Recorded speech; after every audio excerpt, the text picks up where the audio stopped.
అహంకారం పనికిరాదు. ఒక్క విషయం చెప్తున్నా మీకు, కోనసీమలో చిరంజీవికి జగన్మోహన్ రెడ్డికి కంపారిజన్ ఉందా తమ్ముళ్ళు? కంపారిజన్ ఉందా అని అడుగుతున్నా మిమ్మల్ని, ఉందా అని అడుగుతున్నా. చిరంజీవి కొన్ని సంవత్సరాలుగా చిత్రసీమలో రారాజుగా వెలిగినటువంటి వ్యక్తి.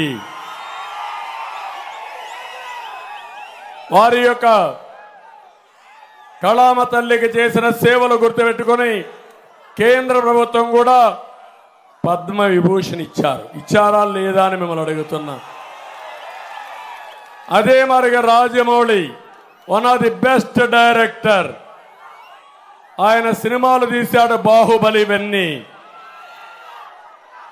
త్రిపుల్ కూడా మన తీశాడు.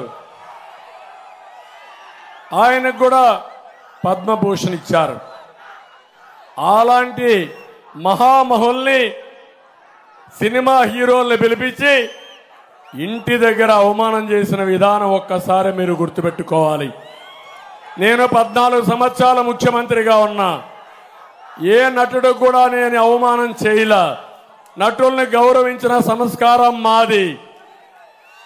పవన్ కళ్యాణ్ గారి సినిమాలు వస్తే కనీసం సినిమాల్లో ఆడడానికి రేట్లు కూడా ఇవ్వని దుర్మార్గుడు ఈ జగన్మోహన్ రెడ్డి. అంటే మనమందరం ఆయనకు బానిసలు కాబట్టి ఆయనకు ఊడిగం చేస్తే మన సినిమాకు రేట్ ఇస్తాడు. వీళ్ళ అబ్బా సొత్తు, వీళ్ళ నాయన సొత్తు అనుకున్నాడు. అలాంటిది చిరంజీవి గారిని, సినిమా ఇండస్ట్రీ మొత్తాన్ని అవమానం చేసిన వ్యక్తి, అహంకారైనటువంటి వ్యక్తి ఈ దుర్మార్గుడు. కానీ పవన్ కళ్యాణ్ గారిని నేను అభినందిస్తున్నా, బాలకృష్ణని అభినందిస్తున్నా. నీ సినిమాలు ఏమైనా చేసుకో, ఆడగనకపోతే చూసుకుంటాం, నాకు మెరిట్ ఉంటే ఆడతాయని చెప్పిన వ్యక్తులు పవన్ కళ్యాణ్ గారు అని చెప్పి కూడా నేను మీకు తెలియజేస్తున్నా. ఒక సంస్కారం ఉండాలి, కుసంస్కారం మంచిది కాదు. అందుకే మీరు ఆలోచించుకోవాలి.